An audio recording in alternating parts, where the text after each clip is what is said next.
الحمد لله نحمده ونستعينه ونستغفره ونؤمن به ونتوكل عليه ونعوذ بالله من شرور أنفسنا ومن سيئات أعمالنا من يهده الله فلا مضل له ومن يضلله فلا هادي له ونشهد أن لا إله إلا الله وحده لا شريك له ونشهد أن سيدنا وسندنا وحبيبنا وشفيعنا ومولانا محمدا عبده ورسوله أما بعد فأعوذ بالله من الشيطان الرجيم بسم الله الرحمن الرحيم قال الله سبحانه وتعالى وما خلقت الجن والإنس إلا ليعبدون وقال الله سبحانه وتعالى يا أيها الذين آمنوا ادخلوا في السلم كافة ولا تتبعوا خطوات الشيطان إنه لكم عدو مبين صدق الله العظيم. درود شریف پڑھیے جی. اللهم صل علی محمد.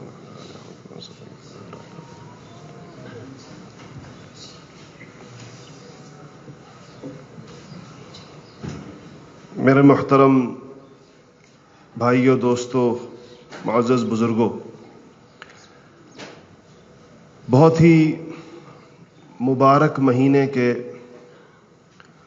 آخری ایام ہیں. آج 26واں روزہ تھا اور انشاءاللہ 27ویں کی شب ہوگی جو بھی 1-1.5 گھنٹے کے بعد شروع ہو جائے گی.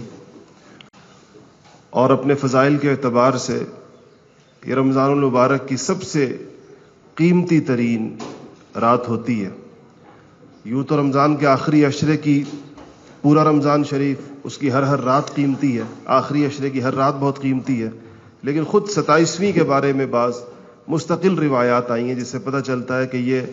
قیمت کے اندر شاید سب سے زیادہ اہم ترین رات ہے جو تھوڑی دیر میں شروع ہونے والی ہے. آپ حضرات جو یہاں تشریف فرما ہیں،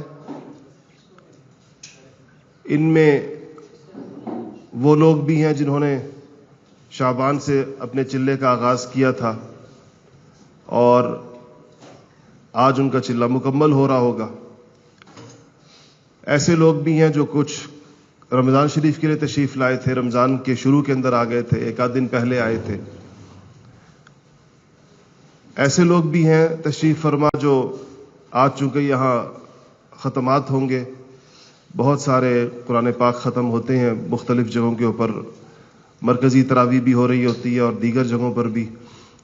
اس مناسبت سے بھی حضرات تشریف لاتے ہیں. علماء اور طلباء کی ایک بہت بڑی تعداد ہے، بہت ہی قیمتی اور منتخب یہ ایک مجمع ہے، اور یہاں پر ہم سب کی حاضری خاص طور پر اس ماہ مبارک میں اس نیت سے ہوتی ہے کہ ہم اس مہینے کی زیادہ سے زیادہ برکات سمیٹ سکیں. ہمیں کوئی ایسا ماحول میسر آ جائے جہاں پر ہمیں وقت کی قدر و قیمت کا بھی احساس ہو اور ہمیں وہ کیفیات بھی نصیب ہوں جو اللہ جل شانہ کی رحمتوں کو خاص طور پر متوجہ کرتی ہیں. انسان جس قدر توجہ کے ساتھ، جتنے ارتکاز کے ساتھ، جتنی آہوزاری کے ساتھ، جتنے خشوع اور خضوع کے ساتھ اللہ جل شانہ کی جانب متوجہ ہوتا ہے، اتنا زیادہ اللہ پاک کی رحمتیں اور اللہ تعالیٰ کی طرف سے برکتیں اور سعادتیں اس کے لیے مقدر ہوتی ہیں. اس میں، اس فضا اور اس ماحول میں جہاں پر ایسے حضرات جمع ہوں اور علماء کی اتنی بڑی تعداد ہو، نیک لوگوں کی، ذکر کرنے والوں کی اور اپنی اصلاح کے لیے آئے ہوئے لوگوں کی، کتنا قیمتی جذبہ ہے کسی انسان کو ملک کے ایک کونے سے اپنے تمام معمولات اور مشاغل چھڑوا کر یہ فکر اس کو کسی ایک جگہ لے جائے کہ مرنے سے پہلے میں اس ترتیب پر آ جاؤں جو اللہ جل شانہ مجھ سے چاہتے ہیں. یہ فکر کتنی مبارک ہے اور یہ سوچ کتنی اچھی ہے. تو اس سوچ کے ساتھ تشریف لائے ہوئے سینکڑوں ہزاروں لوگ یہاں پر بیٹھے ہیں. تو مجمع تو اتنا قیمتی ہو، اور وقت پھر اس کے لیے اللہ تعالیٰ نے یہ عطا فرمایا ہو کہ رمضان المبارک کے آخری دن اور آخری راتیں ہوں، اس میں جو بات کی جائے، جو بات سنی جا رہی ہوتی ہے، اگر اس کو ذرا سی توجہ دی جائے تو شاید سمجھنے کے لیے اور اپنے دل میں اتارنے کے لیے اور اس کو اپنا نصب العین بنانے کے لیے اس سے زیادہ اچھا مجمع اور اس سے زیادہ اچھا وقت انسان کو آسانی سے میسر نہیں آ سکتا۔ مجمع کا اس لیے ہم ذکر کرتے ہیں کہ لوگوں کے قلوب ایک دوسرے کے اوپر اثر انداز ہو رہے ہوتے ہیں۔ جب ہم لوگ بیٹھے ہوتے ہیں تو ایک تو ہمارا جسم ہے اور ایک ہمارے جسم کے اندر ہمارا دل ہے، جو مرکز ہے تمام چیزوں کا۔ یہ دل ایک دوسرے کے اوپر اپنا اثر ڈال رہے ہوتے ہیں۔ تو جب ایک جگہ پر بہت سارے دل جمع ہوں اور ان سارے دلوں کو کوئی نہ کوئی فضیلت حاصل ہو، کسی کو علم کی فضیلت حاصل، کسی کو ذکر کی فضیلت حاصل، کسی کو اخلاص کے ساتھ اپنے تزکیے اور اپنی اصلاح کی فکر کی نسبت حاصل،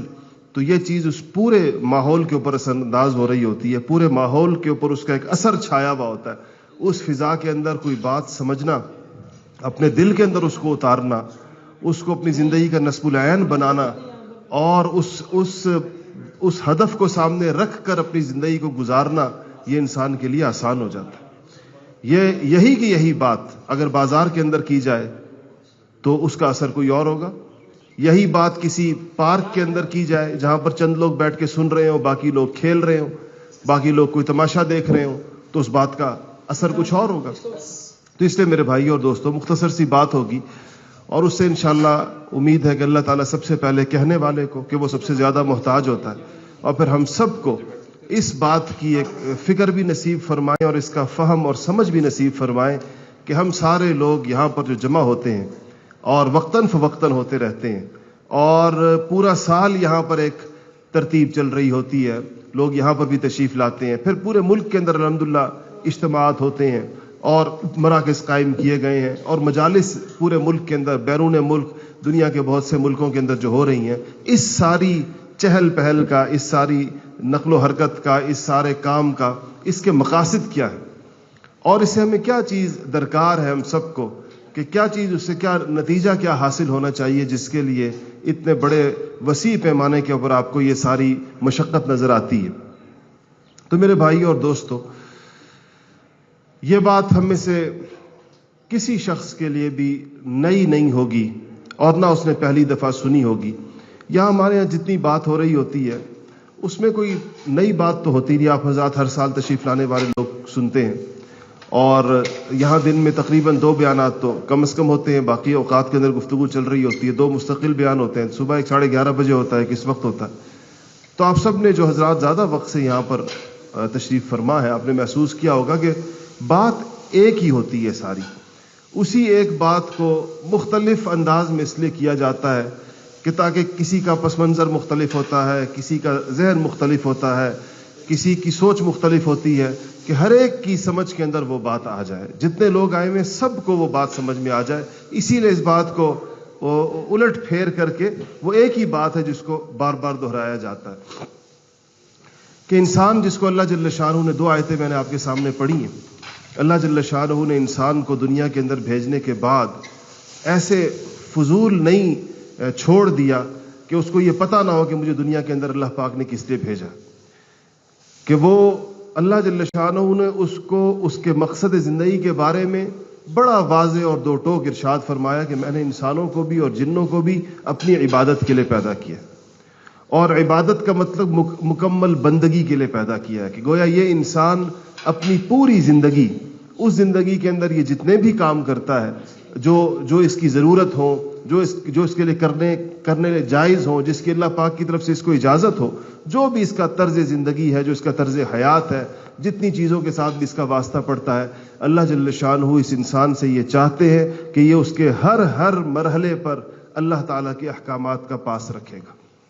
یہ ہر قدم اللہ جل شانہ کی مرضی کے مطابق اٹھائے گا، اور اسی زندگی کو سکھانے کے لیے، اس کو اس زندگی کا ایک عملی نقشہ اس کے سامنے کھڑا کرنے کے لیے اللہ جل شانہ نے انتہائی جلیل القدر شخصیات کا انتخاب فرمایا کہ انبیاء علیہ الصلوۃ والسلام کو بطور نمونہ بھیجا۔ انبیاء علیہ الصلوۃ والسلام دنیا کے اندر جب آتے ہیں تو کیسی ایک عجیب و غریب زندگی گزار کر جاتے ہیں. اللہ تعالیٰ نے ان کی زندگیوں کی حفاظت کا بھی بندوبست یہ رکھا ہے، یعنی ان کی زندگیوں کے واقعات، ان کا اسوہ، ان کا طرز عمل، اس کو کیسے بہترین طریقے کے ساتھ محفوظ کیا گیا ہے. ان کی باتیں، ان کے اقوال، ان کے ارشادات، ان کی گفتگو، ان کا طرز عمل، یہ اسی لیے محفوظ رکھا گیا ہے کہ میرے اور آپ کے سامنے ایک اونچا نمونہ موجود ہو، اس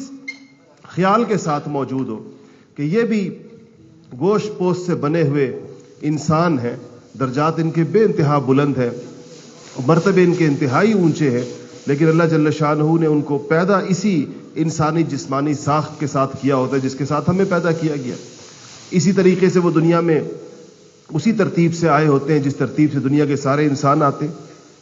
سوائے آدم علیہ السلام کے اور حضرت عیسیٰ علیہ السلام کے. ان دو نبیوں کے استثناء کے علاوہ باقی سارے انبیاء علیہ السلام اسی طرح ماں باپ سے پیدا ہوئے، دنیا کے اندر آئے، انسانوں کی، عام انسانوں کی طرح کی ایک زندگی ابتدا کے اندر گزارتے ہیں. اور اس میں ان کو اگر انسانیت پر کوئی فوقیت حاصل ہوتی ہے، کوئی نبوت ملنے سے پہلے بھی، تو وہ ان کے اعلیٰ ترین کردار کی ہوتی ہے. اور انہی انسانوں کے درمیان رہتے ہوئے وہ انسان ان کو ان کی ان اخلاقی اوصاف کی وجہ سے اور کردار کی وجہ سے اپنے آپ سے بہت اونچا سمجھتے ہیں. تو اللہ جل شانہ نے یہ بندوبست ہمارے لیے فرمایا کہ نبی انبیاء بھی بھیجے گئے، اور پھر آخر کے اندر سید الانبیاء صلی اللہ علیہ وسلم کو بھیجا گیا،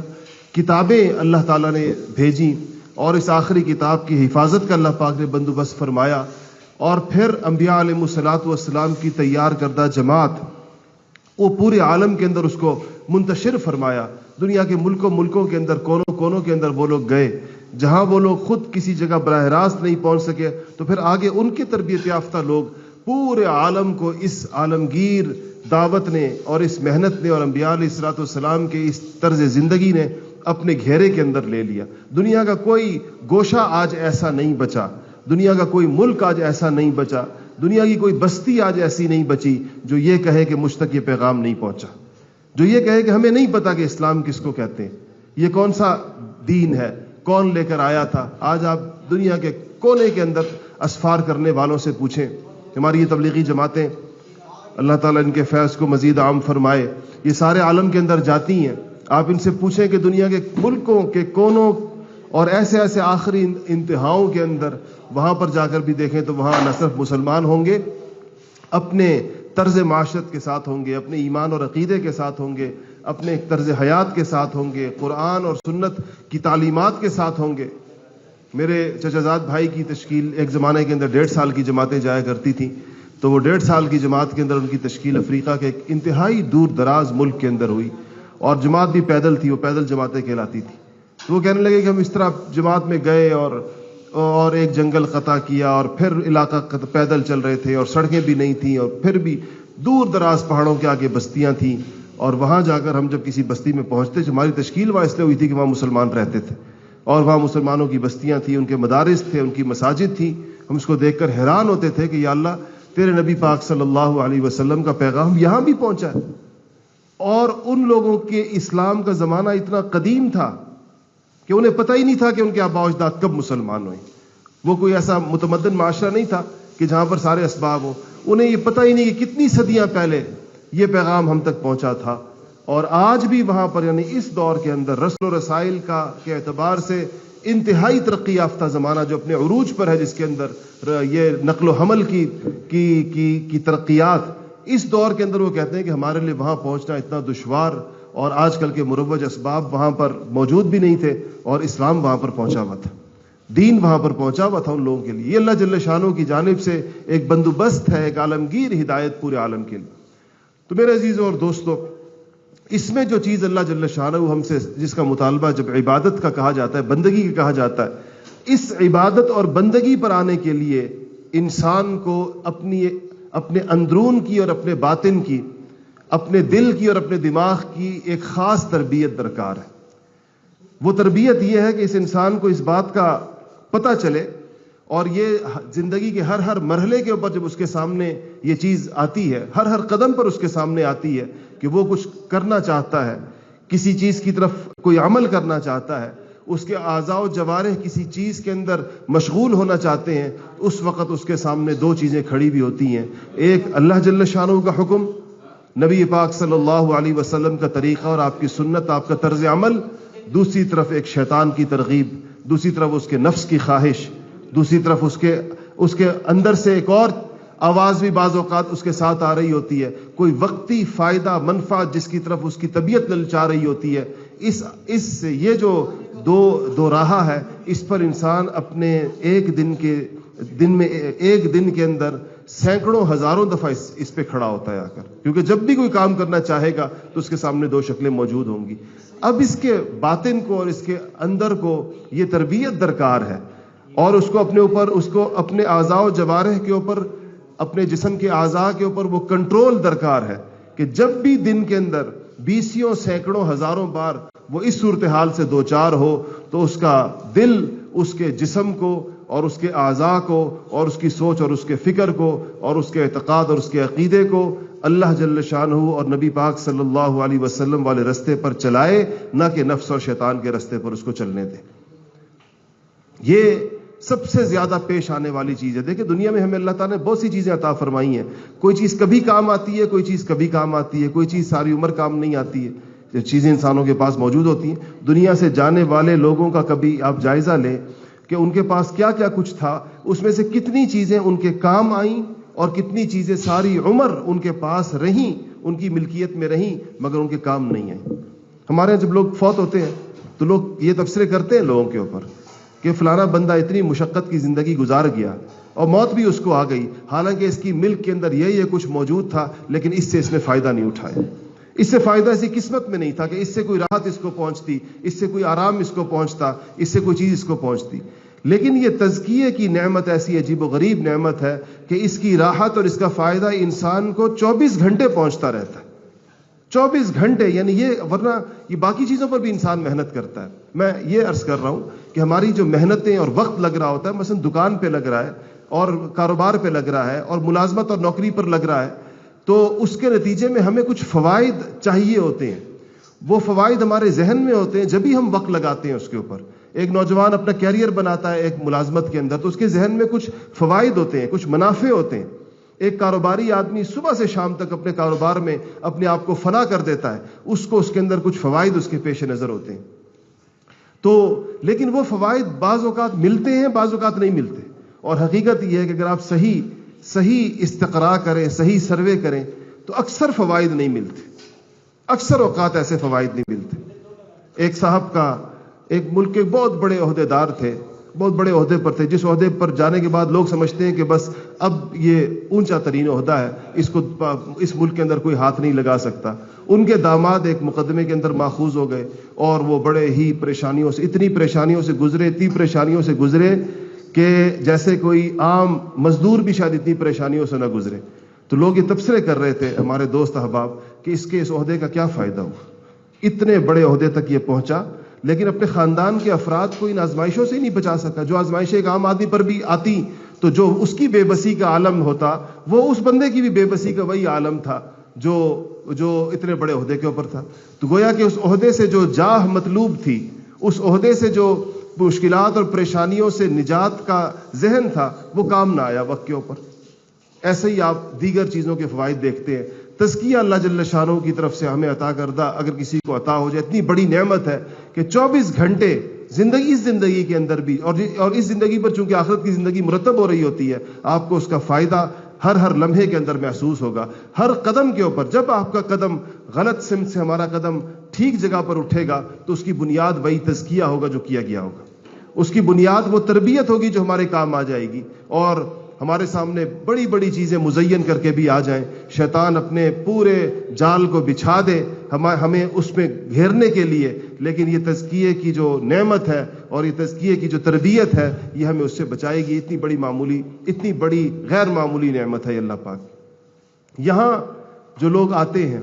اور رہتے ہیں اور وقت گزارتے ہیں تو جو اوقات وہ دیتے ہیں، اس میں جس چیز کے حصول کی نیت ہوتی ہے، جس چیز کے لیے وہ تشریف لائے ہوئے ہوتے ہیں، اس میں ایک اہم ترین چیز یہ ہے کہ ہمارے نفس کی یہ تربیت ہو جائے، جس کو ہم تزکیہ کہتے ہیں،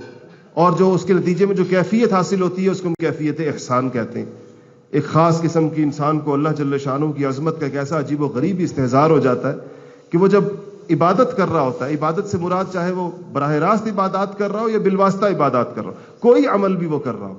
ایک تو اس کے اس استحضار کی وجہ سے اس کا ہر عمل عبادت بن جاتا ہے، اور پھر ہر عمل کے اندر اس کو اخلاص کے اونچے ترین درجات نصیب ہو جاتے ہیں، اعلیٰ ترین پیمانے کے اخلاص کے ساتھ وہ کاموں کر رہا ہوتا ہے۔ ایسے ہی کاموں کو اللہ تعالیٰ قبول فرماتے ہیں اور ایسے ہی کاموں میں اللہ جل شانہ برکت عطا فرماتے ہیں۔ اللہ تعالیٰ تو اخلاص کے بغیر کسی چیز کو قبول نہیں کرتے اگر اس کے اندر اخلاص موجود نہیں ہے۔ تو یہ تزکیہ کا جو کے لیے انسان کو، یہ انسان کی تہذیب ہے، انسان کو مہذب بنانا ہے۔ انسان بنیادی طور پر اس میں ایک اس کی سرشت میں ایک چیز ہے کہ اس کو بہائم کے ساتھ، جانوروں کے ساتھ بھی مناسبت ہے۔ ایک طرف سے انسان کی ایک رشتہ ہے جانوروں کے ساتھ، کچھ چیزوں میں جانوروں کے ساتھ شریک ہے۔ آپ دیکھیں جانور بھی کھاتے پیتے ہیں، اپنی نسل بڑھاتے ہیں، ان کو بھی کوئی سایہ چاہیے ہوتا ہے، ان کو بھی کوئی گھر نما چیز چاہیے ہوتی ہے، یہ ساری انسانوں میں ان کے ساتھ شریک ہے۔ دوسری طرف انسانوں کو فرشتوں کے ساتھ بھی مناسبت ہے۔ اللہ جل شانہ نے اس کو مسجود ملائکہ بنایا ہے۔ اللہ تعالیٰ نے فرشتوں کے سامنے فرمایا کہ میں اپنی نیابت کے لیے، اپنی دنیا کے اندر اپنی خلافت کے لیے اس کا انتخاب کیا، ہم نے انسان کا انتخاب کیا، تو یہ اس کی اس جہاں سے مناسبت، بلکہ اس میں ایک اس کو تفوق بھی حاصل ہے۔ تو تزکیے کے اندر جو تربیت ہوتی ہے انسان کی، وہ یہ کہ اس کے منہ سے جانوروں والی عادات کو چھڑا کر، جانوروں والے طرز زندگی سے اس کو دور لے جا کر، جانوروں کے طرز زندگی میں کیا ہوتا ہے آپ نے دیکھا ہوگا، نفسا نفسی ہوتی ہے، اس کے اندر کوئی رحم نہیں ہوتا۔ آپ نے کبھی دیکھا ہے کہ بلی چوہے کے اوپر رحم کھائے، یا کوئی اور چیز جانور کی دوسرے جانور پہ رحم کھائے، اور یا کوئی ایک جانور اپنا حصہ دوسرے جانور کو کھلائے؟ کبھی کبھار ایسے واقعات لوگ کہیں دیکھ لیتے ہیں، وہ بھی اللہ جل شانہ کی طرف سے، لیکن عام جانوروں کے اندر عام طور پر ایک بے ہنگم قسم کی زندگی ہوتی ہے، اس خواہشات کی زندگی، جو ان کے دل میں آتا ہے وہ کرتے ہیں، جب چرنا چاہتے ہیں چرتے ہیں، جہاں سے مرضی ہے چرتے ہیں، اور ان کو اس طرز زندگی سے انسان کو ہٹا کر اس کو یہ فرشتوں والے طرز زندگی کی طرف لے کر جایا جائے کہ جن کے بارے میں اللہ جل شانہ نے فرمایا کہ وہ میری معصیت کے قریب بھی نہیں پھٹکتے، لا یعصون اللہ ما امرہم۔ معصیت کا، اللہ کی نافرمانی کا، اللہ تعالیٰ کے احکامات کو پس پشت ڈالنے کا، اللہ جل شانہ کے احکامات کو روندنے کا وہ تصور بھی نہیں کر سکتے، ان کے ہاں اس کا نظام ہی، اس کا سسٹم ہی نہیں ہے۔ تو یہ انسان اگر اس کو وہ ماحول ملے اور اس کو وہ تربیت ملے اور یہ اس فضا کے اندر رہے، تو یہ اس طرف سے کٹ کے، جانوروں کے طرز زندگی سے کٹ کر یہ فرشتوں اور نورانی مخلوقات کے قریب ہو جاتا ہے، اور یہ تزکیے کے ذریعے سے ہوتا ہے۔ یہ اتنا عظیم الشان کام ہے، یہ انسان سازی ہے، انسانوں کو بنانے کا عمل ہے کہ ایک انسان جو بیچارہ بے ہنگم ہے، بے ترتیب ہے، اس کی کوئی کل سیدھی نہیں ہے، اس صلاحیتوں سے مالا مال ہے، اللہ پاک نے اس میں صلاحیتیں رکھی ہیں، اللہ جل شانہ نے اس کے اندر عجیب و غریب قوتیں رکھی ہیں، لیکن وہ ساری قوتیں اور صلاحیتیں اس کی وہ ضائع ہو رہی ہیں۔ اس انسان کے اندر کو مہذب بنا دیا جائے، اس کی تہذیب ہو جائے، اس کا تزکیہ ہو جائے، اس کے اخلاق درست ہو جائیں، اس کے اندر جو اعلیٰ ترین اوصاف تھے وہ سنوار دیے جائیں، وہ پروان چڑھا دیے جائیں، اور جو اس کے اندر ایسی چیزیں تھیں جو اس کے لیے بھی اور معاشرے کے لیے نقصان دہ تھیں، ان جذبات کو دبا دیا جائے، اس کو بالکل ہی ختم کر دیا جائے، ایسا اس کے اوپر اچھے اخلاق کا غلبہ کر دیا جائے۔ آپ سوچیں کتنا بہترین یہ عمل ہے، اور اس سے تیار شدہ افراد کیسے قیمتی افراد ہوں گے۔ افراد یہی ہوتے ہیں اصل میں، یہ جو دنیا قائم ایسے لوگوں کے بلبوتے پر قائم ہوتی ہے۔ اللہ جل شانہ یہی لوگ اس مقاصد پر پورے ہوتے ہیں جس کے لیے انسانیت کو پیدا کیا ہے۔ ایک تو یہ عظیم الشان کام، الحمدللہ یہ محنت یہاں پر کی جاتی ہے، اور اس کے لیے اوقات مانگے جاتے ہیں۔ جو آپ سے کہا جاتا ہے کہ آپ وقت دیں، یہ اس کام کے لیے وقت چاہیے ہوتا ہے، اس کو وقت چاہیے، اس کام کو، اور ماحول چاہیے، اور یقین جانیے کہ وقت تو پھر انسان دیتا ہے، دنیا میں کہاں کہاں ضائع کرتا ہے۔ میں تو یہ کہتا ہوں اور سمجھتا ہوں کہ ماحول بڑی قیمتی چیز ہے، یہ آسانی سے نہیں بنتا۔ ماحول، فضا ایسی جہاں پر بڑی وقت لگتا ہے کسی جگہ پر فضا بننے کے اندر، لوگوں کی کوئی عادت بننے کے اندر، ایک چیز کا مزاج بننے کے اندر۔ یہ جو سماجیات کے ماہرین ہیں، سوشیولوجی کے ماہرین، یہ جو انتھروپولوجی کے مضامین پڑھاتے ہیں، یہ لوگ تو کہتے ہیں یہ صدیوں کا عمل ہے، کہتے ہیں صدیوں کے بعد چیزیں راسخ ہوتی ہیں، صدیوں کے بعد چیزیں مزاج بنتے ہیں اور ڈھلتے ہیں، جو لوگوں کی، اور یہ بشریت کے نام سے ایک مضمون پڑھایا جاتا ہے ہماری یونیورسٹیوں کے اندر، اور اس میں انسانوں کے مزاج، اطوار، عادات، سماجیات، معاشرت، اس کے اوپر گفتگو ہوتی ہے۔ تو آپ ان مضامین کے لوگوں سے پوچھیں کہ وہ کیا بتاتے ہیں کہ انسانی عادات میں تغیر و تبدل کیسا ان کے نزدیک مشکل ترین عمل ہے. وہ کہتے ہیں یہ تو ایسی چیز ہے کہ تو جب انسان نسل در نسل ایک کام کرتا ہے تب جا کر وہ اس کی سرشت کے اندر داخل ہوتا ہے. یہاں تو آپ سے صرف ایک 40 دن مانگے جاتے ہیں، ورنہ یہ کام اگر 40 سال کے اندر بھی ہو تو بھی تعجب ہوگا کہ 40 سال میں کیسے ایک انسان بدلا، اس میں تبدیلی کیسے آئی. تو یہ اوقات اس کے لیے ماحول چاہیے ہوتا ہے. یہ ماحول بڑی مشکل سے بنتا ہے. اللہ جل شانہ نے یہاں پر اس وادی کے اندر جہاں پر دیکھیں دور دور تک اور کسی چیز کا کوئی آثار نہیں ہے کسی قسم کے بھی، یہاں اللہ جل شانہ نے ایک جگہ بنا دی. اس جگہ پر اس ماحول کے اندر اصل میں کثرت عبادت چاہیے ہوتی ہے. اس قدر اللہ تعالیٰ کا نام لیا جائے، اتنا اللہ تعالیٰ کو یاد کیا جائے کہ اس کے در و دیوار کے اندر اللہ پاک کی یاد سرایت کر جائے. اس ماحول کے اندر آنے والے پر خود بخود اس یاد کا ایک اثر اس کو ہوتا ہے. ہر چیز کا اثر دیکھیں اپنے دائیں بائیں پر بھی ہوتا ہے. جو عمل کہیں پر ہو رہا ہوتا ہے تو اس کا اثر اپنے دائیں بائیں دیواروں پر، پہاڑوں پر، ہر چیز کے اوپر اس چیز کا ایک اثر موجود ہوتا ہے. آنے والے کے دل کے اوپر اس کی کیفیت مرتب ہوتی ہے، پھر انسانوں کی موجودگی کا بھی. اور پھر ایک بڑی طاقتور چیز یہ ہوتی ہے کہ انسانوں کے قلوب کسی چیز کے اوپر مجتمع ہو جائیں. اس طاقت کا مقابلہ دنیا کی کوئی اور مادی طاقت نہیں کر سکتی. حقیقت ہے مسلمانوں نے اس قوت کو پہچانا نہیں ہے اپنی. آج بھی ہم مادی قوتوں سے مرعوب ہیں اور بہت زیادہ مرعوب ہیں، لیکن یہ جو قلوب کے اجتماع کی قوت ہے اس کے ذریعے سے حضرات صحابہ نے جو صفوں کی صفیں پلٹی ہیں کفر کی، وہ اسی قوت کے بل بوتے پر پلٹی. ورنہ ہم سارے لوگ یہ پڑھتے اور پڑھاتے ہیں کہ بدر کے میدان میں صحابہ کے پاس 2 گھوڑے تھے اور 70 اونٹ تھے اور 313 نفوس تھے، مقابلے کی یہ تیاریاں تھیں. وہ جو مدد اللہ تعالیٰ اللہ جل شانہ کی اترتی آسمانوں سے، وہ قلوب کے اجتماع کے اوپر اترتی. جب اللہ تعالیٰ مسلمانوں کے قلوب کو باہم یکجان میں دیکھ لیتے ہیں کہ ان کے دل ایک عظیم الشان مقصد کے اوپر، ایک بڑے بہترین اور اعلیٰ ترین مقصود کے اوپر ان کے دل اکٹھے ہو چکے ہیں، وہاں اللہ جل شانہ آسمانوں سے پھر فرشتے اتارتے ہیں ان کے لیے. اور انسانیت نے دیکھا ہے، دنیا نے دیکھا ہے کہ اللہ پاک نے مدد کیسے کی. یہ قلب مجتمع کیسے ہوں گے؟ یہ جب ان کا تزکیہ ہوگا تو یہ اکٹھے ہوں گے. اگر ان کا تزکیہ نہیں ہوا وہ یہ کبھی بھی نہیں اکٹھے ہو سکتے. ہمیشہ پہلے تزکیہ ہوگا اور یہ مزکہ قلوب جو ہوں گے، یہ جو سنورے ہوئے اور یہ جو روشن اور یہ جو آئینے کی طرح چمکے ہوئے دل ہوں گے، یہ ایک دوسرے کو پہچان کر ایک دوسرے کے ساتھ جڑتے چلے جاتے ہیں. اور اس کو جماعت کہتے ہیں. ہم پتہ نہیں جماعت کس چیز کو کہتے ہیں. جماعت تو ان قلوب کے اجتماع کو کہتے ہیں کہ جب ایسے لوگ جن کے دلوں کے اوپر محنت ہوئی ہوتی ہے، جنہوں نے خاص ماحول کے اندر اپنے آپ کو سنوارا ہوتا ہے، ایک خاص ماحول کے اندر اپنی تربیت کی ہوتی ہے، جنہوں نے اللہ جل شانہ کی احکامات پر عمل کرنے اور پورے احسان اور اخلاص کے ساتھ عمل کرنے کو سیکھا ہوتا ہے اور اس پر عمل کیا ہوتا ہے، جب یہ قلوب اکٹھے ہو جاتے ہیں، یہ وہ جمعیت ہے، یہ وہ جماعت ہے، یہ وہ گروہ ہے جس کے بارے میں اللہ جل شانہ نے فرمایا کہ ان کے ہاتھوں پر میرا ہاتھ اور ان کے اوپر اللہ جل شانہ کی رحمتیں ہوتی ہیں.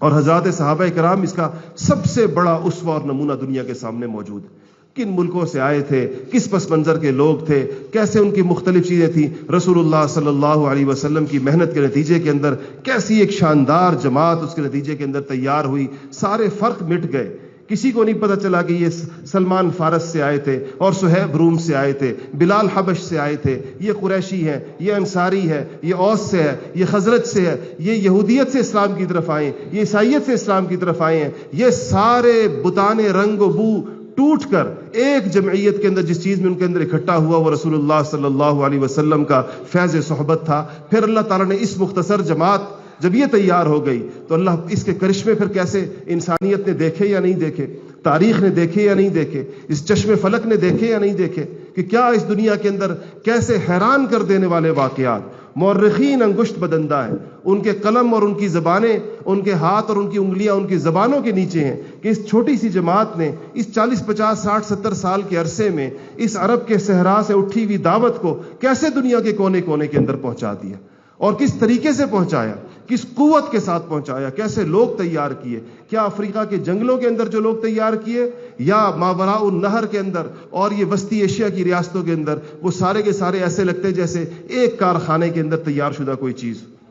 کوئی فرق نہیں رہا مشرق و مغرب کے لوگوں کے درمیان. پیغام میں اور دعوت کے اندر اتنی قوت تھی میرے بھائیوں اور دوستوں، اور اس کی بنیاد وہ یہ تزکیہ تھا. رسول اللہ صلی اللہ علیہ وسلم کے وہ جو فرائض 4 گانہ ہے، 4 منصب نبوت کے جو 4 کام ہیں، اس میں سے اسی اللہ جل شانہ ہر بار اس کا ذکر فرماتے. پہلی بات جس کے اوپر یہاں کام ہوتا ہے اور جس کے لیے وقت مانگا جاتا ہے. اب یہ کام وقت کے بغیر نہیں ہو سکتا, یہ رسمی چیزوں کے ذریعے سے نہیں ہو سکتا, یہ رسمی اجتماعات کے ذریعے سے نہیں ہو سکتا. اسی لیے آپ حضرات میں سے جو لوگ دعا کے لیے تشریف لائے ہیں, میں ان سے خاص طور پر کہتا ہوں کہ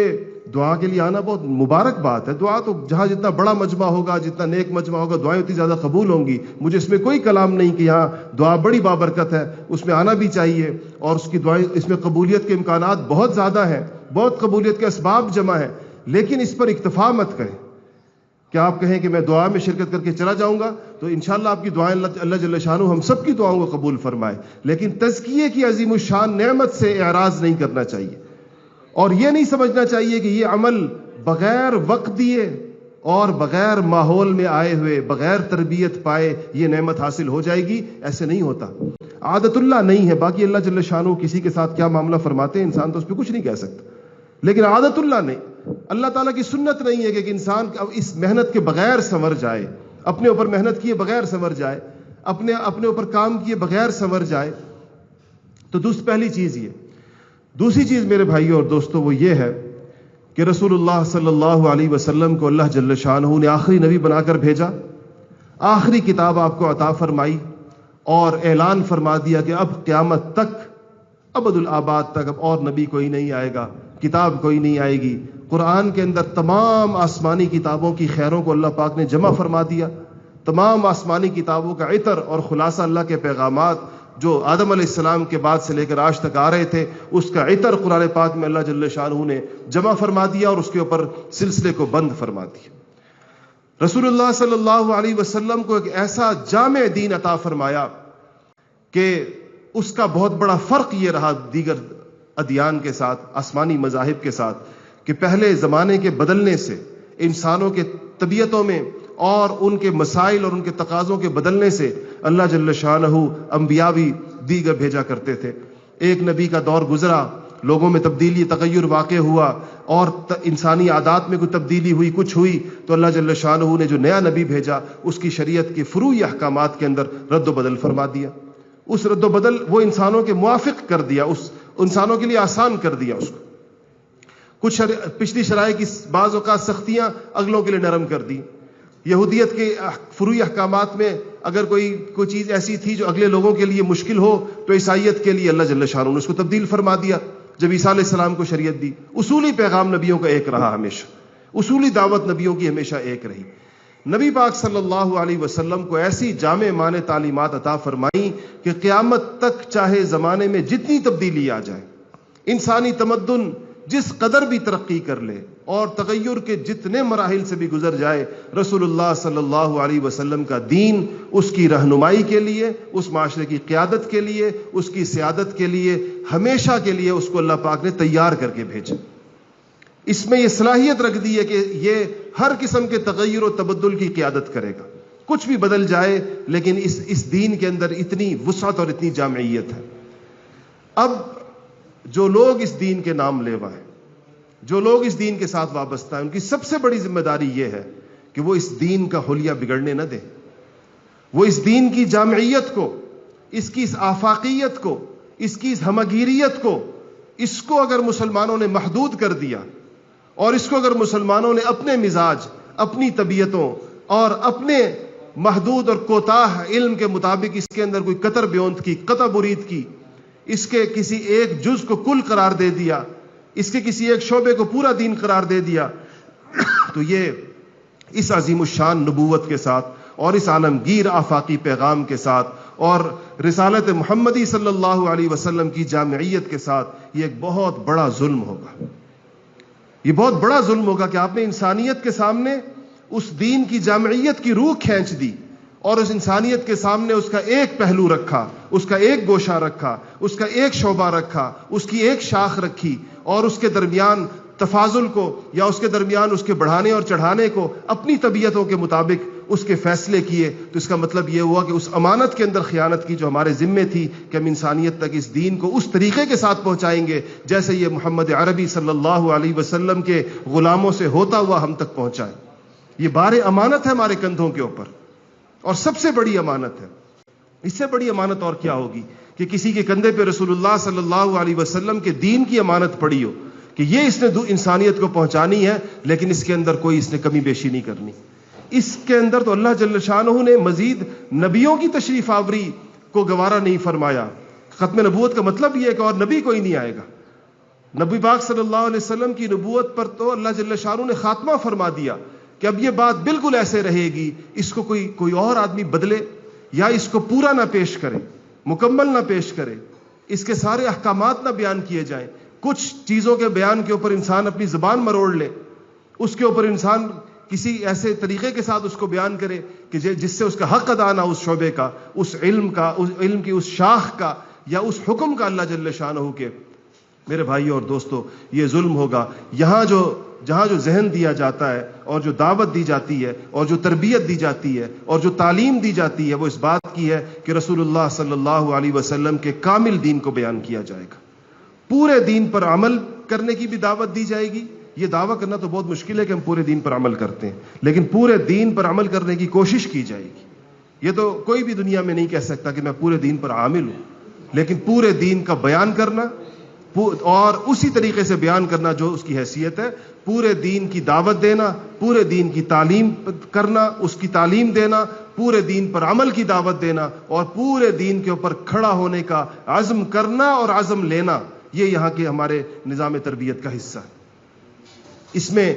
اب اس کی تفصیلات کا موقع نہیں، اس کی شاخوں کے بیان کا۔ بس پورا دین جب ہم کہتے ہیں، کامل دین جب ہم کہتے ہیں، تو اس سے قرآن و سنت کا وہ پوری ہمگیریت کے ساتھ وہ چیز آ جاتی ہے، یعنی جس کو ہم دوسرے الفاظ میں کہتے ہیں کل ما جاء بہ النبی صلی اللہ علیہ وسلم۔ ہر وہ چیز جو رسول اللہ صلی اللہ علیہ وسلم لے کر آئے، جس کا حکم فرمایا، جو کر کے دکھایا، جس کی تعلیم عطا فرمائی، وہ مسلمانوں کی زندگیوں کے اندر اس کو لانے کی محنت کرنا، اس پر مسلمان معاشروں کو، اس پر مسلمان افراد کو، اس پر مسلمانوں کے ملکوں اور شہروں کو، ان کی بستیوں اور علاقوں کو اس کے اوپر کھڑا کرنا، یہ اس محنت کا ایک دوسرا اہم ترین مقصد ہے۔ تیسری بات میرے بھائی اور دوستو، وہ یہ کہ اگر یہ دو مراحل آپ فرض کیجئے اس پر بھی کام ہو رہا ہو کہ انسان انفرادی طور پر بھی سنور رہا ہو، تزکیہ ہو رہا ہو اس کا، اور دوسری طرف اس کی دعوت بھی ہمگیر ہے، پورے دین پر مشتمل ہے، رسول اللہ صلی اللہ علیہ وسلم کی لائی ہوئی کامل شریعت اور نبوت کے تمام گوشوں پر محیط ہے۔ تیسری چیز اس کے بعد یہ کہ ان لوگوں کو، محمد عربی صلی اللہ علیہ وسلم کے ان نام لیواؤں کو، آپ کے دین پر چلنے والوں کو، اللہ اور رسول کا کلمہ پڑھنے والوں کو، ان کو باہم یکجان ہو جانا چاہیے، ان کو ایک دوسرے کا مؤید اور ایک دوسرے کے ساتھ تعاون کرنے والا ہونا چاہیے، ان کے قلوب کو آپس کے اندر جڑا ہوا ہونا چاہیے، ان کی محنتوں کے درمیان ایک ربط اور تعلق ہونا چاہیے۔ ہر محنت، ہر شعبے کی محنت، ہر طبقے کی محنت وہ دوسرے محنت کے لیے ایک معاون ثابت ہو رہی ہو، اس کو تقویت پہنچا رہی ہو، اس کی طاقت کا باعث بن رہی ہو، دل مسلمانوں کے باہم آپس کے اندر جڑے ہوئے ہوں۔ وہ چھوٹی چھوٹی چیزیں اور وہ معمولی باتیں جس کی بنیاد کے اوپر مسلمان ایک دوسرے سے ٹوٹ جائیں، ایک دوسرے سے متنفر ہو جائیں، ایک دوسرے سے دور ہو جائیں، حتیٰ کہ ایک دوسرے کے دشمن بن جائیں۔ مسلمانوں کی اگر آپ نے آج اس دنیا کے اندر دشمنی دیکھنی ہو، آپ حیران رہ جائیں گے۔ آپ اس وقت دیکھیں ہندوستان کے اندر ایک ایسی حکومت ہے جو انتہائی شدت پسند قسم کی ہندو حکومت ہے۔ میں نے ایک بیان پڑھا ایک مسلمانوں کے گروہ کا، جس میں اس نے ہندوستان کے اس وزیر اعظم سے یہ کہا تھا، ہندوستان کے وزیر اعظم نے مسلمانوں کے ایک گروہ سے ملاقات کی، علماء سے، تو دوسرے گروہ نے اخبار کے اندر بیان جاری کیا جو میں نے پڑھا تھا کہ اس نے کہا کہ اس ہندو وزیر اعظم کو اور مسلمانوں کے بدترین دشمن کو، اس کو کہہ رہے ہیں کہ آپ جس گروہ سے ملے ہیں، یہ گروہ جو ہے یہ انتہائی اس قسم کا گروہ ہے اور یہ اس قسم کا گروہ ہے۔ ایک مسلمان دوسرے مسلمان کے بارے میں تبصرہ کر رہا ہے اور شکایت کس کو لگا رہا ہے؟ ہندو کو کہہ رہا ہے کہ یہ مسلمان جو ہے یہ اس انسانیت کے لیے خطرہ ہے اور یہ مسلمان جو ہے یہ انتہائی اس زمین کا فاسد ترین مادہ ہے، ان کو تو ختم کر دینا چاہیے، آپ نے ان سے ملاقات کیوں کی؟ اس پر وہ یہ میں نے اخبارات بیان میں نے سوچا دیکھیں جب مسلمانوں کے اختلافات بڑھ جائیں تو وہ اس حد تک بڑھ سکتے ہیں کہ ایک اپنے ازلی دشمن کو جو دنیا سے اسلام ختم کر دینا چاہتا ہے، مسلمانوں کا ایک گروہ دوسرے گروہ کی شکایت اس کو لگا رہے ہیں، اس کا ذہن بنا رہا ہے ان کے خلاف اقدام کرنے پر، حالانکہ وہ بھی اس ہندوستان کے اندر کروڑوں کی تعداد کے اندر بستے ہیں، کروڑوں کی تعداد میں وہ مسلمان بستے ہیں۔ تو یہاں تک اختلاف پھر اس حد تک جا سکتا ہے کہ مسلمان ہندوؤں کے دوست ہو جائیں گے، اور مسلمان اپنے مسلمان بھائیوں کے خلاف یہودیوں کے دوست ہو جائیں گے، عیسائیوں کے دوست ہو جائیں گے، ہندوؤں کے دوست ہو جائیں گے، لیکن مسلمان کا دوست ہونے پر تیار نہیں ہوگا، مسلمان کے ساتھ کھڑا ہونے پر تیار نہیں ہوگا۔ یہ ہم دیکھ رہے ہیں، یہ نہیں کہ یہ خیالی باتیں، اس وقت ہمارا مشاہدہ ہے۔ آج جو لوگ آنکھیں کھول کر دنیا کے حالات کو دیکھ رہے ہیں، ان سب لوگوں کو پتا ہے کہ کہاں کہاں یہ کچھ ہو رہا ہے، کس کس جگہ یہ ہو رہا ہے۔ مسلمان کہاں کہاں طاغوتی قوتوں کے گروہ در گروہ اعلی کار بن گئے ہیں اپنے مسلمان بھائیوں کے خلاف، اپنے مسلمانوں کے خلاف۔ اس کا حل کیا ہو؟ اس کا حل وہ وحدت کی وہ دعوت ہے اور وہ نکات ہے جس کے اوپر اگر ہم اپنے معاشرے کے مسلمانوں کو بلائیں اور ان کو اس پر دعوت دیں اور تربیت دیں تو ان کے دلوں کے اندر کشادگی پیدا ہو جائے گی۔ اصل تو دل کی تنگی کا مسئلہ ہے جس میں گنجائش نہیں ہے، اصل تو اس تعلیم کا مسئلہ ہے جو دی گئی ہے جس کے اندر چھوٹے مسائل کو بڑا کر کے پیش کیا گیا، جس کے اندر بڑے مسائل جو اصل مسائل تھے وہ تعلیم کا حصہ نہیں، وہ تلقین کا حصہ ہی نہیں، اس پر بات ہی نہیں ہوئی، اور جو چھوٹے چھوٹے مسائل جس میں ایک سے زیادہ آراء ہو سکتی ہیں بعض اوقات، اس کو بڑا مسئلہ بنا کر لوگوں کے سامنے جب پیش کیا گیا تو یہ آج جو معاشرے کے اندر آپ کو خلفشار نظر آ رہا ہے، جو آپ کو انتشار نظر آ رہا ہے، جو آپ کو باہم ایک بازار گرم باہم دست و گریبان نظر آ رہے ہیں، مسلمان ایک دوسرے کے ساتھ اسلام کے نام پر، دین کے نام پہ، رسول اللہ کے نام پر، یہ اس کا نتیجہ ہے۔ اس سے امت کو نکالنا اس دور کا سب سے بڑا کام ہے یا نہیں؟ آپ بتائیے۔ امت کو اس کیفیت سے باہر نکالنا اور اس کے دلوں کے اندر مسلمانوں کے لیے گنجائش پیدا کرنا، مسلمانوں کی محبت پیدا کرنا، مسلمانوں کے درمیان ان چیزوں کے اوپر اکٹھے ہو جانا جن چیزوں پہ رسول اللہ صلی اللہ علیہ وسلم اپنی امت کو جوڑ کر گئے تھے، جن باتوں پر آپ اکٹھا کر کے گئے تھے، تو وہ کیسے ہوگا؟ اللہ جل شانہ ہمارے حضرت کی عمر برکت عطا فرمائے اور ان کے علوم سے اور ان کے فیض سے اس پورے عالم کو معطر فرمائے۔ اس پر الحمدللہ یہاں ان گزشتہ 20 25 30 سالوں میں جو محنت ہوئی کربوگا شریف سے بھی اور باقی مراکز سے بھی، الحمدللہ آج اس کے آثار اب پورے ملک کے اندر اور ملک سے باہر دیکھے جا رہے ہیں۔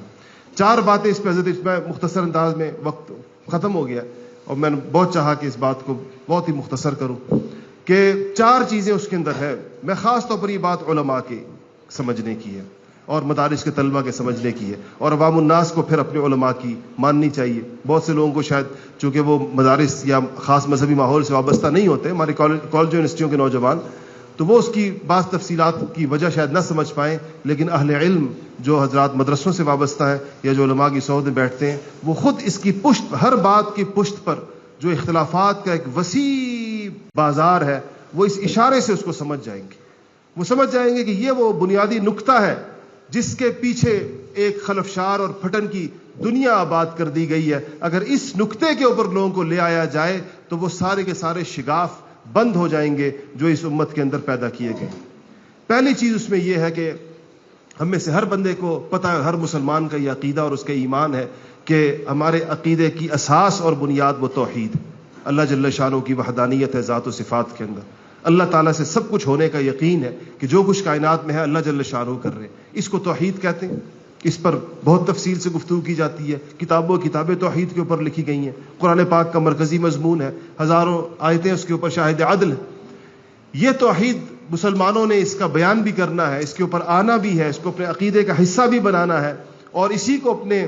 دین کی عمارت کا بنیادی ستون بھی بنانا ہے۔ اس بات میں مسلمانوں میں کوئی اختلاف نہیں، مسلمانوں کا کوئی گروہ ایسا نہیں ہے جو اس بات کا قائل نہ ہو، کوئی مسلمانوں گروہ ایسا نہیں ہو سکتا جو توحید کے بغیر کسی اسلام کا قائل ہو،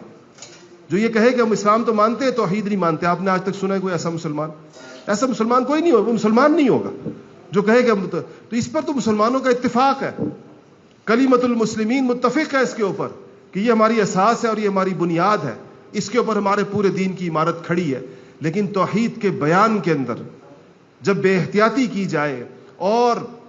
سلف صالحین کو اور بزرگان دین کو اور مقبول اور نیک ہستیوں کو توحید کی آڑ کے اندر نشانہ بنایا جائے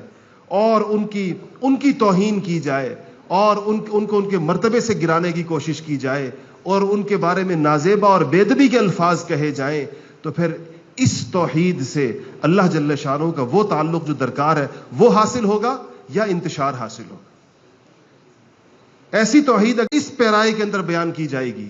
تو توحید جس وحدت کی بات ہے اور اس کے نتیجے میں جس وحدت کا حصول مطلوب ہے وہ حاصل ہوگا یا اختلاف اور انتشار حاصل ہوگا, یا گروہ بندیاں حاصل ہوں گی, یا گالی گلوچ کا ماحول حاصل ہوگا, سب و شتم کی فضا بنے گی. تو ہم یہاں یہ کہتے ہیں کہ توحید کو بیان کیا جائے اور ڈنکے کی چوٹ پر کیا جائے, قرآن و سنت کے اسلوب پر کیا جائے, حضرات صحابہ کے طرز پر کیا جائے, سلف صالحین کے طرز پر کیا جائے, مگر اس کا اس توحید کا یہ مطلب نہ لیا جائے یا تقاضا نہ سمجھا جائے کہ سلف صالحین کی توہین اس کے ساتھ باندھ دی جائے, اس کو اس کے ساتھ لازم ملزوم سمجھا جائے. اگر اس طریقے کے ساتھ توحید بیان ہوگی جو کہا جا رہا ہے, تو آپ بتائیں کہ اس کے نتیجے کے اندر معاشرت میں وحدت پیدا ہوگی یا نہیں پیدا ہوگی, معاشرہ ایک ہوگا یا نہیں ہوگا. تو پہلا نقطہ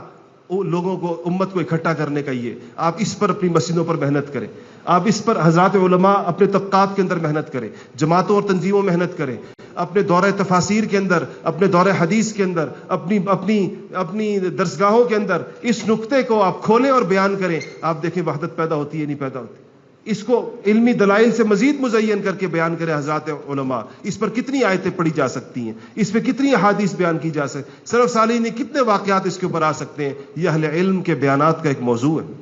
ایک عنوان ہے جس پر لوگ جمع ہوں. دوسری بات یہ کہ رسول اللہ صلی اللہ علیہ وسلم سے محبت, آپ کے ساتھ ایک والہانہ تعلق, دل کے اندر آپ کے لیے ایک خاص قسم کی کیفیت ہونا, یہ ہمارے ایمان کا تقاضا ہے. یہ لا الہ الا اللہ کے ساتھ جڑا ہوا محمد الرسول اللہ ہے. تو محمد الرسول اللہ کا تقاضا آپ صلی اللہ علیہ وسلم کے ساتھ ایک غیر مشروط محبت اور اطاعت کا تعلق ہے, آپ کی ہر بات کو ماننے کا تعلق ہے. اس تعلق کو, آپ کے اس مقام اور مرتبے کو, اس کا یہ مطلب سمجھ لینا کہ اس کے نتیجے کے اندر حدود شرع کو پامال کرتے ہوئے ایسے کاموں کو محبت کے نام پر اور عشق کے نام پر اور تعلق کے نام پر اور حب کے نام پر ایسے کاموں کو رواج دینا, یا ایسے نظریات اور عقائد کو رواج دینا جو قرآن و سنت کے ساتھ میل نہ کھاتے ہوں, جن کے ڈانڈے یا جن کی حدود جا کر شرک کے ساتھ یا بدعت کے ساتھ جا کر ملتی ہوں, یہ قرآن و سنت کا پیغام نہیں. تو رسول اللہ صلی اللہ علیہ وسلم کی پاکیزہ محبت کو معاشرے میں ایسے طریقے کے ساتھ فروغ دینا اور ایک ایک مسلمان کے دل کے اندر اس کی لو لگانا, اس کی جوت جگانا, کہ جس کے نتیجے میں محبت کا وہ جذبہ حاصل ہو جیسے حضرات صحابہ کرام کو حاصل تھا. کہیں پر بھی اس کے اندر تجاوز نہ ہو حدود شرع سے, کہیں پر بھی اس کے نتیجے میں ایسے افعال سرزد نہ ہوں جن کے اوپر شرک کا یا بدعت کا گمان گزرے, یا جس کو شرکیہ یا بدعت والے افعال کہا جا سکتا ہو. ایسی چیزیں مسلمانوں میں نہ آئیں. اگر اس کی تربیت ہم اپنے معاشرے کو دیں, پورے معاشرے کو اس کے اوپر لے کر آئیں, تو میرے بھائیوں اور دوستوں کتنا شاندار ماحول بنے گا, اور کتنے اہم ترین طریقے کے ساتھ لوگ جڑ جائیں گے آپس میں, کتنا بڑا اختلافات کا دروازہ بند ہو جائے گا. تیسری بات یہ کہ تحقیق کے نام پر ہمارے ہاں آج کل ایک تیسرا اب شاید یہ فتنہ اس وقت اپنے سب سے عروج پر ہے. میرا اپنا ایک کوتاہ مطالعہ یہ کہتا ہے کہ شاید ہی معتزلہ کے بعد تاریخ انسانی کے اندر خودرائی کا اتنا بڑا بازار گرم ہوا ہو جو اس وقت گرم ہوا ہے امت کے اندر. شاید یہ دوسرا موقع. ایک زمانہ معتزلہ کا ایک دور گزرا ہے, بہت بڑا خودرائی کا زمانہ تھا, اور علماء اسلام نے زبردست طریقے کے ساتھ اس فتنے کی سرکوبی کی, ایسی سرکوبی کی کہ آج معتزلی نام کا بندہ دنیا میں نہیں ملتا. پوری دنیا آپ گھوم جائیں, آپ کو معتزلی نام سے نہیں ملے گا. ہاں, اعتزال کے جراثیم ہوتے ہیں لوگوں کے اندر, وہ عنوان وہ نہیں ہوتا, لیکن اعتزال کے جراثیم ہوتے ہیں, لیکن اب نسبت کوئی نہیں کرتا ان کی طرف. تو اس دور کے اندر یہ بہت بڑا مسئلہ پیدا ہوا ہے کہ لوگ اپنی ذاتی آراء کو, اپنے تحقیق کے نتائج کو, اپنی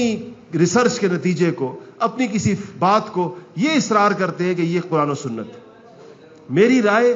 یہ عین اللہ تعالیٰ کی مراد اور رسول اللہ کی منشا ہے,